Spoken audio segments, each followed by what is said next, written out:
Akuntansi itu tidak ini ya, tidak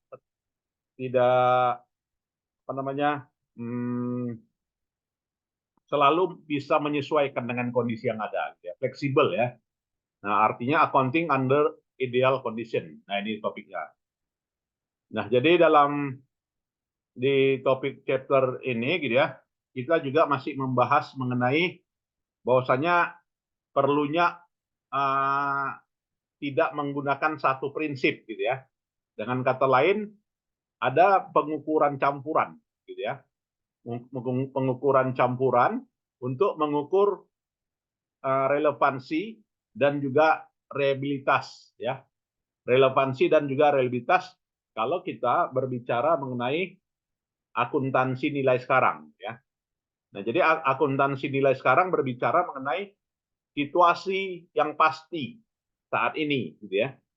Bicara situasi yang pasti pada saat ini, maka nilainya adalah nilai yang ditendensikan pada nilai keandalan ya, dan juga nilai kerelevanan. Serta bicara kondisi yang tidak pasti, ya maka juga kita harus uh, melihat juga dari sisi situasi yang tidak pasti itu, dilihat juga dari sisi relevansi dan juga dari sisi reliabilitasnya ya, keandalannya. Dan prinsip akuntansi lainnya selain dari historical cost, yaitu prinsip pengakuan ya. Kapan suatu transaksi itu diakui, terutama dari sisi relevansi tinggi dan juga dari sisi relevansi rendah. Nah, ini yang dikatakan dengan accounting under ideal condition. Nah, jadi akuntansi itu selalu bicaranya adalah bicara relevansi dan juga bicaranya keandalan ya.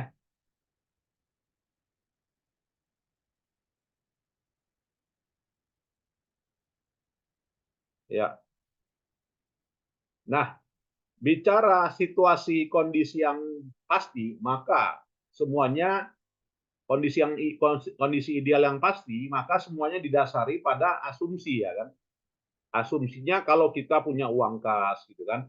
Kalau kita pasti di masa yang akan datang akan terima uang kas gitu ya. Atau kita akan menerima rate suatu suku bunga tertentu. Maka inilah berdasarkan prinsip akuntansi yang disebut dengan prinsip nilai sekarang ya, atau disebut dengan present value. Nah, selain itu juga kalau bicara future cash ya kan, maka nanti akan ada pengakuan yang namanya pengakuan pendapatan. Kapan diakui? Nah, maka perubahan nilai sekarang itu ya berdasarkan pada terjadinya, kapan terjadinya. Nah, di saat itu terjadinya maka disitulah ya, diakui pendapatan ya, income recognition. Dan asumsi dari kondisi yang tidak pasti, selain kalau tadi kondisi yang pasti dipengaruhi oleh cash flow ya. Nah, kalau kondisi yang tidak pasti dipengaruhi oleh hal-hal yang sifatnya alamiah. Nah, hal-hal yang bersifat alamiah di sini adalah sesuatu yang sifatnya uh, apa ya, dapat diketahui secara umum serta didasari pada observasi yang memang ada nyata ya, atau disebut dengan realisasi. Dan kemungkinan ya, probabilitasnya, kemungkinan terjadi probabilitasnya maka dapat diukur secara objektif dan pihak-pihak yang lain dapat mengetahui. Maka untuk mengukur sesuatu yang tidak pasti tersebut, untuk menutupi resikonya diterapkanlah yang namanya suku bunga ya kan, disebut dengan given interest rate. Nah, kondisi yang pasti tersebut didasarkan pada asumsi ya. Asumsinya atau informasi dasarnya adalah bagaimana perusahaan membeli aset, ya kan? Membeli aset dengan pendapatan tahunannya 1.000 dan aset itu berumur masa manfaatnya selama 5 tahun. Kemudian juga pemegang saham apa ya, membayarkan secara tunai ya untuk membelikan aset, dan juga adanya pembayaran dividen masing-masing per lembar saham 40 untuk dalam masa 3 tahun, selama masa 3 tahun berturut-turut onward. Kemudian juga suku bunga pinjaman 10%. Ini pasti gitu ya. Kemudian juga tidak ada depresiasi atau juga tidak ada nilai sisa ya. Nah, kondisi ideal ini gitu ya dipengaruhi oleh sesuatu yang pasti itu dipengaruhi oleh adalah harga beli. Jadi berapa harga beli pada saat ini itulah diakui. Dan nilai sekarang dari suatu cash flow di masa yang akan datang itu gambaran masa manfaatnya. Dan nilai sekarang sebesar 1.000 dalam jangka waktu 5 tahun, maka suku bunganya adalah 10%. Maka 10% diskon rate-nya, maka di masa 5 tahun yang akan datang menjadi 3.791 ya. Ini kondisi yang pasti. Kalau semuanya diukur dengan mata uang serta diukur dengan apa ya? Probabilitas tertentu ya, cash flow tertentu di masa yang akan datang. Dan kondisi yang pasti di sini maka akan ada pembayaran dividen ya sebesar pembayaran pada pemegang saham 3.791 ya, dan juga perusahaan menggunakan kas tersebut bisa juga digunakan membeli aset. Dan apa yang terjadi tahun pertama, maka di tahun pertama itu nilai asetnya pada akhir periode di tahun pertama 3.170, di tahun kedua turun jadi 2.487, tahun ketiga 1.736, tahun keempat 909, dan tahun kelima 0 ini ya. Nah, kalau di tahun fifth year tahun ke-8 gimana? Maka akan ada pembayaran dividen per lembar sahamnya $30 yang dibayarkan di tahun mulai dari tahun ke-3 karena sudah menghasilkan ya dari uang yang dipinjam tadi. Maka kondisi yang pasti di sini melalui skenario kedua. Nah, melalui skenario kedua, maka probabilitasnya adalah probabilitasnya 50%. Ya, 50% itu adalah dari pendapatan adalah sebesar 500, sehingga 50% menghasilkan pendapatan, sehingga total pendapatan menjadi 1.500 ya. Nah, apa yang menyebabkan antara nilai sekarang ini dengan nilai historis itu sesuatu hal yang berbeda.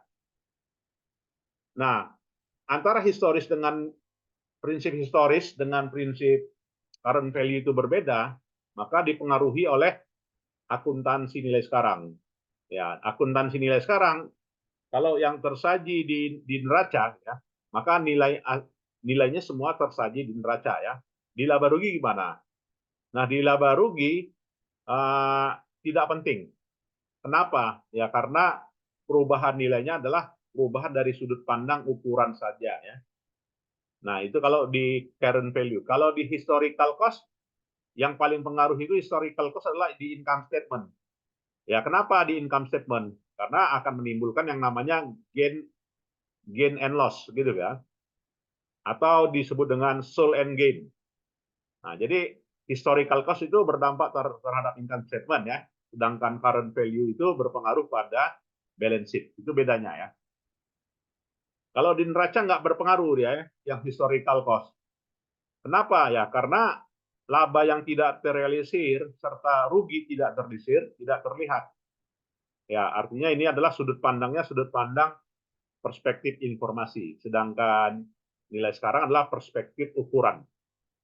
Nah, ini hubungan perbedaan antara nilai sekarang dengan nilai historis ya. Terutama kalau kita dari sisi relevansinya adalah dari sisi relevansi sejauh mana kita memandang hal yang penting sebagai sebuah informasi. Maka historical cost itulah sebagai perspektif informasi ya. Kalau mau nilainya berapa realnya, maka itulah yang disebut dengan current value accounting. Maka current value accounting itu disebut dengan perspektif measurement. Itu ya, adik-adik ya. Jelas ya perbedaan antara current value accounting dengan historical cost accounting ini.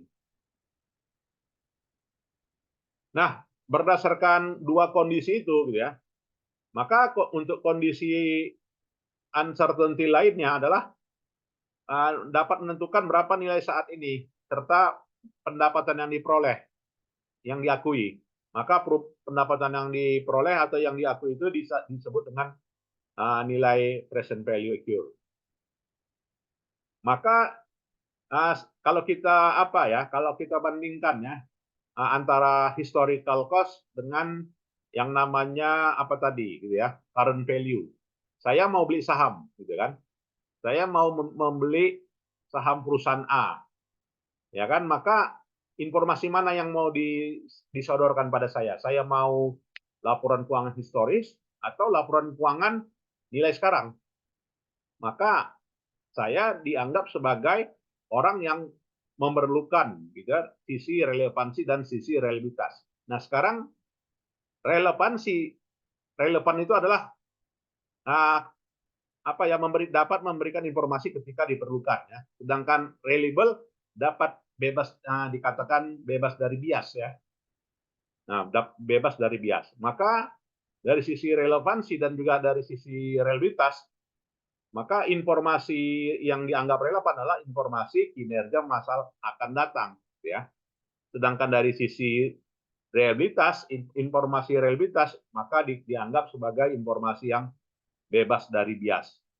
Ya, bebas dari bias. Inilah kenapa kenapa sampai sekarang laporan keuangan historis itu masih dipakai gitu kan dibanding dengan akuntansi nilai sekarang. Ya karena itu tadi ya orang mau ingin lihat bebas dari biasnya itu gitu ya. Nggak ada faktor inflasi gitu kan, nggak ada faktor suku bunga, itulah historisnya dan dapat diverifikasi gitu ya. Inilah perbandingannya. Kenapa? Kenapa dalam hal ini kondisi tersebut antara relevansi dan juga sisi reliabilitas, ya? Ya, terkadang juga kondisi ini terjadi lag atau disebut dengan ketimpangan. Ketimpangannya adalah ketimpangan dari probabilitas subjektif, tetapi bukanlah dari sisi objektif. Nah, ketimpangan dari sisi probabilitas objektif, maka antara fair value, antara current value dengan historical cost tadi, ya, itu terkait dengan rolling a pair of phase dice, gitu ya. Artinya perbandingan antara dua sisi. Sedangkan subjective probabilities, apabila kita ingin dapatkan keyakinan yang memadai saja, apakah suatu ukuran itu sudah benar-benar betul, ya kan, diukur. Nah, jadi kondisi yang ini yang menjadi kebimbangan, ya, kegamangan orang yang mau ngambil keputusan. Nah, untuk pasar modal bagaimana pengaruhnya? Nah, untuk pasar modal ini pengaruhnya adalah terkait dengan bagaimana secara signifikan present value itu punya pengaruh terhadap keputusan. Ya, artinya present value itu dipengaruhi oleh kondisi pasar yang ada, serta dipengaruhi oleh faktor-faktor lain sehingga informasi itu ada yang mendapatkan informasinya penuh dan ada orang lain juga yang tidak mendapatkan informasinya secara penuh atau yang disebut dengan information asymmetry gitu ya. Dan untuk itu diperlukanlah yang namanya proyeksi ya kan, diperlukanlah yang namanya estimasi. Ya, diperlukan estimasi, diperlukan proyeksi untuk menerapkan yang namanya akuntansi nilai sekarang. Nah, untuk realisasi di masa yang akan datang ya, itu tidak dapat diketahui, ya, tidak dapat diketahui berapa kuantitasnya, berapa harganya, serta estimasi transaksi di masa yang akan datang. Nah, ini kondisi kalau kita berbicara current value itu ke depan ya. Karena yang namanya estimasi itu kan efektif setahun ya kan. Makanya sekarang ekonomi dunia gonjang-ganjing.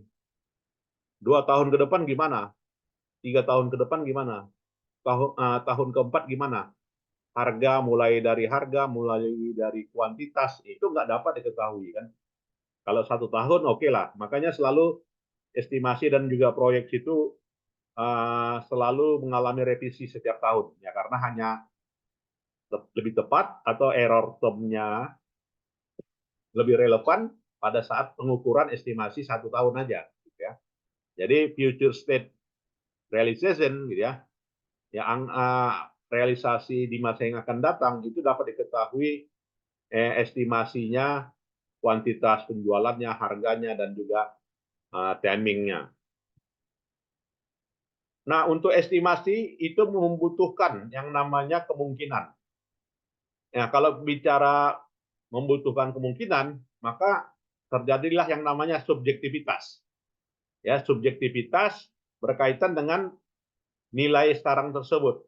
Ya, karena yang namanya nilai sekarang itu hasil dari perkalian future quantity kali future price kali probabilities, ya.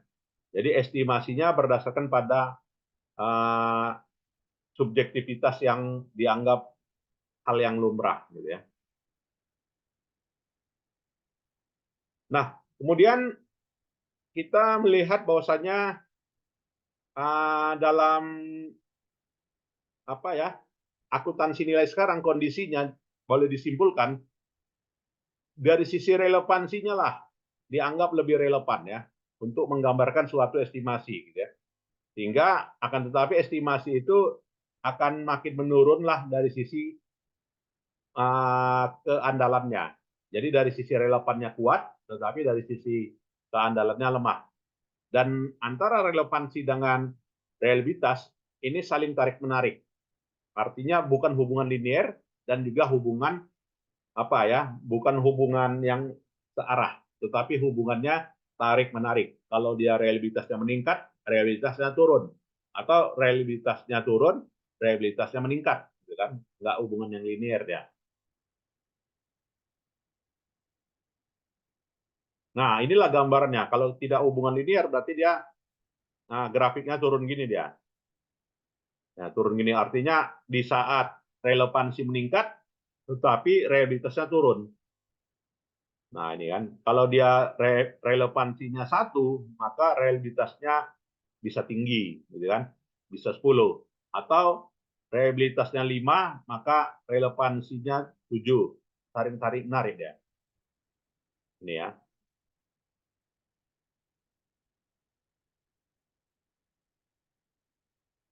Nah, berikutnya antara historical cost ini dengan current value accounting, apa sih trade-off-nya lagi? Ya, pertama yang tadi adalah masalah relevansi dan juga keandalan. Yang kedua, timing pengakuannya. Yang ketiga adalah yang namanya recognition lag. Nah, apa ini lag? Kira-kira ada yang bisa menjelaskan, adik-adik? Udah atau ada yang pernah nyusun tesisnya menggunakan lag? Silakan. Ada yang bisa menjelaskan? Syahma Nur Amalia, apa itu lag?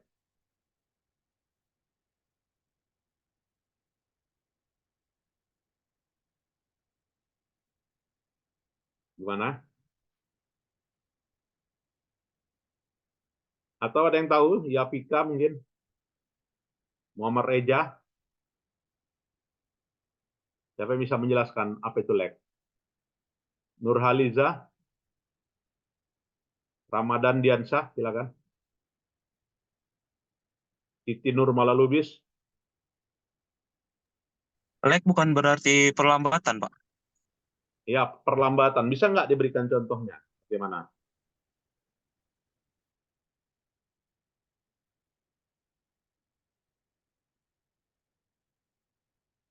Kenapa?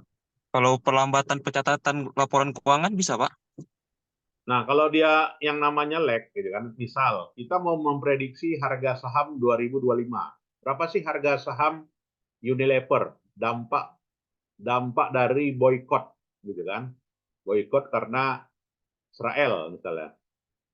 Maka kita gunakan data lag. Nah, untuk memprediksi saham 2025, maka lag 1 tahun dengan lag 2 tahun dipengaruhi oleh lag 1 tahun, dipengaruhi oleh lag 2 tahun. Nah, misalnya apa itu? Dipengaruhi oleh harga sahamnya dipengaruhi oleh misalnya apa? Profitabilitas. Profitabilitas tahun 2023 gimana? Ya kan karena dia lag 2 tahun ya kan, memprediksi 2025 lag 2 tahun, ya ada 2024, 2023. Maka profitabilitas 2023 adalah lag 2 tahun untuk memproyeksi harga saham di 2025. Itu namanya lag ya. Ada yang bisa lagi memberikan contoh lag itu? Nanti kalau skripsi apa ya, kalau tesis, ya nyusun tesis itu biasa itu ya menggunakan lag. Supaya kalau dari sisi statistik, apa manfaatnya adanya lag itu? Kira-kira apa? Siapa yang bisa menjelaskan? Ini kan udah semuanya udah pernah nyusun tesis ya. Udah menyusun skripsi ya. Ada yang bisa memberikan contoh lagi?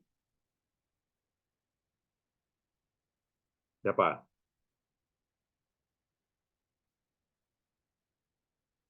Silakan.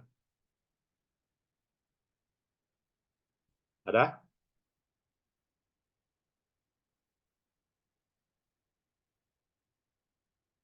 Ada yang bisa memberikan contoh lag-nya lagi? Contoh lag pada ekonometrika lah ya kan. Apa manfaatnya kalau kita melakukan lag dengan pendekatan ekonometrika? Manfaatnya untuk pendekatan secara ekonometrika dengan adanya lag, maka dapat mengurangi yang namanya autokorelasi. Itu kan? Mengurangi autokorelasi. Ada yang tahu nggak bagaimana cara membuat lag di SPSS? Nah, dulu kan pakai data sekunder kan? Nah, bagaimana caranya mengolah data untuk menghasilkan lag setahun, lag 2 tahun? Silakan.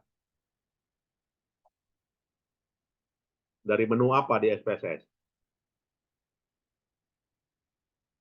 Ada yang tahu? Siti Nurmala, tahu?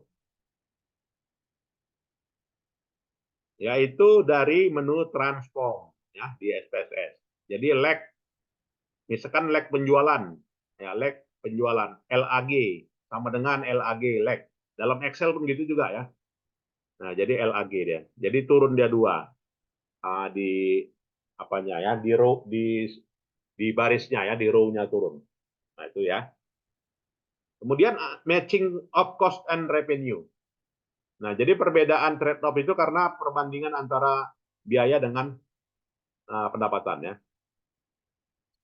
Kemudian juga untuk mengurangi ketimpangan antara historical cost dengan current value accounting ini, ya kalau kita dari sisi pengukuran ya, maka perlulah pendekatan campuran, di mana yang namanya current value accounting ini itu hanya untuk mengukur ya, piutang ya kan, account receivable, kemudian mengukur instrumen surat berharga, ya kemudian mengukur hutang, ya kemudian mengukur manfaat pensiun. Itu lebih tepat dia mau menggunakan yang namanya current value. Tapi kalau menggunakan prinsip historical cost, maka lebih tepat menggunakan inventory, lebih tepat untuk property and plant, kemudian lebih tepat untuk purchase goodwill. Nah, ini yang dianggap pendekatan apa ya? Kalau mau menerapkan historical cost itu nggak usah semuanya, hanya unsur, maka lebih tepat historical cost itu pada apa ya? Pada komponen raca ya. Sedangkan yang namanya current current value accounting itu hanya di komponen raca juga, tetapi akun piutang dan akun hutang. Nah, sedangkan inventory itu historical cost lebih tepat ya. Nah ini. Kenapa terjadinya perbedaan berdasarkan antara akuntansi itu, item-item itu gitu ya. Apa bedanya? Ya, karena yang namanya historical cost, maka kita nantinya akan ada mutasi harga, gitu kan? Mau harga sekarang, harga yang lalu, gitu kan? Nah, itu kan sangat menentukan ya.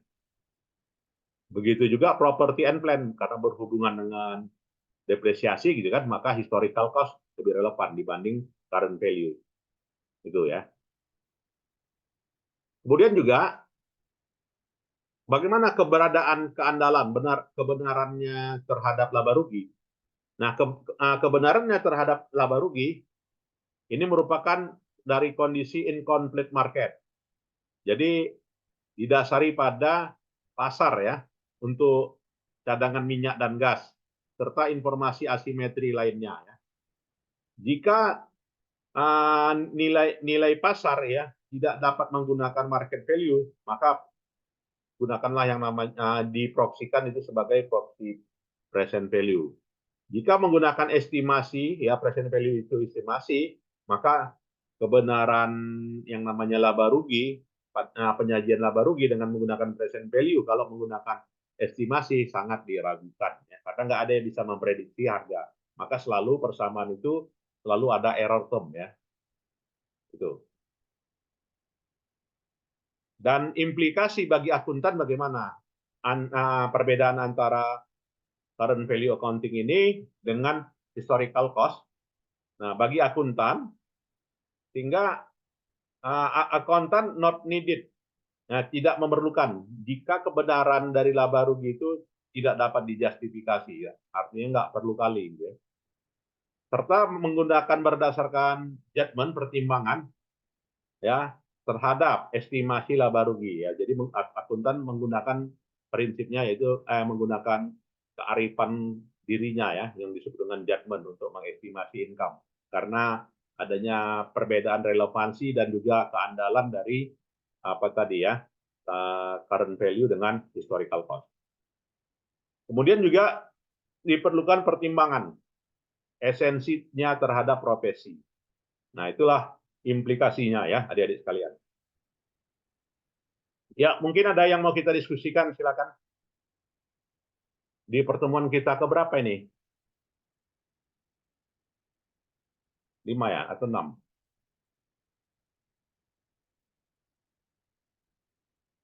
Silakan ada.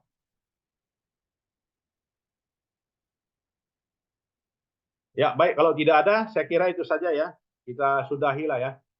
Dan nantinya di pertemuan minggu depan pertemuan ke-6 ya.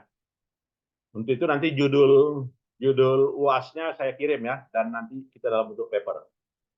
Nanti mohon diingatkan ya ke saya. Ya, baik. Saya kira itu saja ya. Selamat sore. Assalamualaikum warahmatullahi wabarakatuh. Ya, baik adik-adik sekalian. Terima kasih. Boleh meninggalkan ruangan.